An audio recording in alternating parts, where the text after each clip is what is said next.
नमस्कार। आज तारीख 23 नवंबर दिन रविवार। आप सुन रहे हैं द लेंस का न्यूज पॉडकास्ट राउंड अप। मेरा नाम है पूनम ऋतु सिंह। चलिए करते हैं खबरों की शुरुआत। G20 की 20वीं समिट के पहले दिन जोहान्सबर्ग में अमेरिकी राष्ट्रपति डोनाल्ड ट्रंप के बॉयकॉट के बावजूद सदस्य देशों ने साउथ अफ्रीका के ड्राफ्ट घोषणा पत्र को सर्वसम्मति से मंजूर कर लिया, जो परंपरा के उलट पहले दिन ही पास हुआ। साउथ अफ्रीकन राष्ट्रपति सिरिल रामाफोसा ने कहा कि अमेरिका के बिना भी सहमति जरूरी थी और ट्रंप की 2026 मेजबानी के लिए अधिकारी भेजने के प्रस्ताव को ठुकरा दिया गया।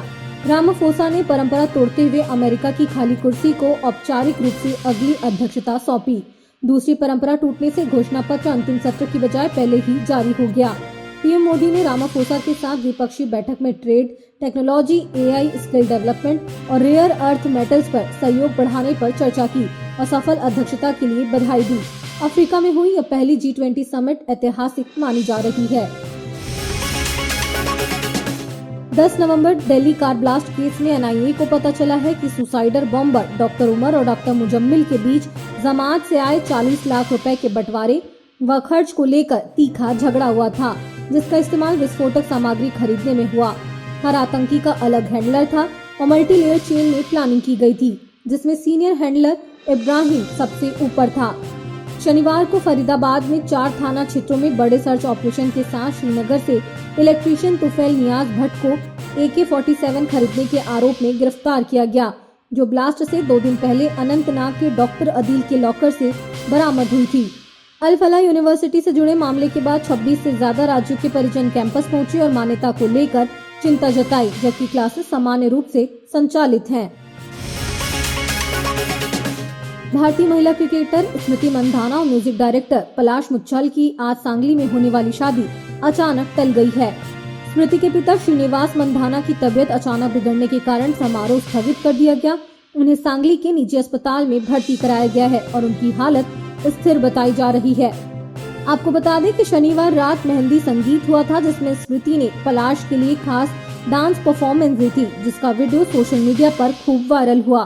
दोनों की मुलाकात 2019 में मुंबई में हुई थी और करीब 6 साल डेटिंग के बाद इस साल शादी की घोषणा की गई थी। अब शादी की नई तारीख जल्द घोषित की जाएगी।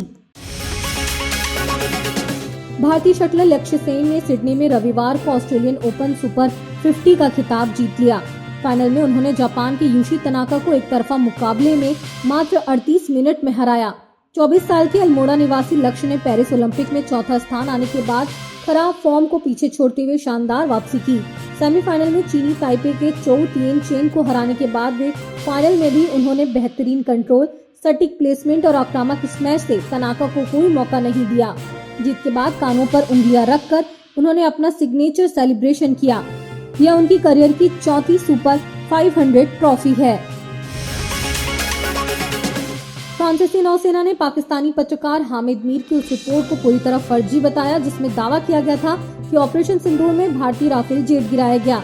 नौसेना ने साफ किया कि राफेल गिराने की कोई बात न तो कभी हुई और न ही उनके किसी अधिकारी ने ऐसा बयान दिया। रिपोर्ट में अधिकारी का नाम जैक्स लॉनी भी लिखा था, जो गलत था। सही नाम कैप्टन यवान लॉनी है, जिनके पद और बयान को भी तोड़ मरोड़ कर पेश किया गया। फ्रांस के अनुसार कैप्टन लॉने ने सिर्फ इतना कहा था कि वे ऑपरेशन सिंदूर पर टिप्पणी नहीं कर सकते, लेकिन हामिद मीर ने इसे राफेल गिरने की पुष्टि के रूप में दिखाया। फ्रांसीसी नौसेना ने इस पूरी खबर को झूठा प्रोपेगेंडा करार दिया।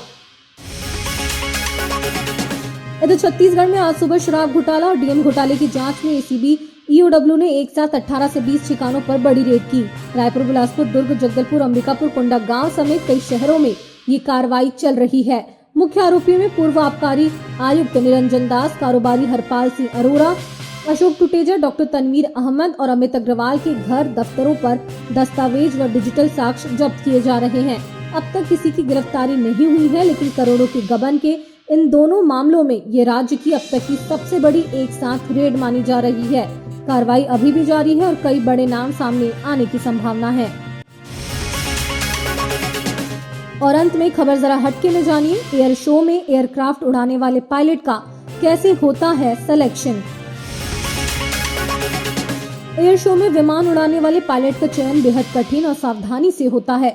ऐसे पायलटों के पास कम से कम 1000-2000 घंटे का फाइटर कॉम्बैट उड़ाने का अनुभव विशेष स्टंट सर्टिफिकेशन और हाइजीन मैनुअल की ट्रेनिंग जरूरी होती है। सिर्फ उड़ान कौशल ही नहीं, हृदय फेफड़े की क्षमता, त्वरित निर्णय क्षमता, तनाव में शांति, इमरजेंसी हैंडलिंग भी कड़ी जांच के बाद परखी जाती है। दुबई एयर शो में तेजस क्रैश में शहीद हुए 34 साल के विंग कमांडर नमांश सियाल पायलट भी इन्हीं कड़े मानकों को पूरा करने के बाद चुने गए थे। एयर शो से पहले उन्हें खास रूट, स्टंट सीक्वेंस और सेफ्टी प्रोटोकॉल की महीनों ट्रेनिंग दी जाती है। पायलट की फिटनेस और मानसिक तैयारियों की जांच की जाती है। इसके अलावा प्रतिक्रिया समय और तनाव में निर्णय लेने की क्षमता भी परखी जाती है। आज के लिए बस इतना ही। कल फिर मिलते हैं नई खबरों के साथ। खबरों को विस्तार से पढ़ने के लिए विजिट करिए हमारी वेबसाइट thelens.in। यूट्यूब के अलावा हमारे पेज को फेसबुक, इंस्टाग्राम और एक्स पर भी फॉलो करें। शुक्रिया।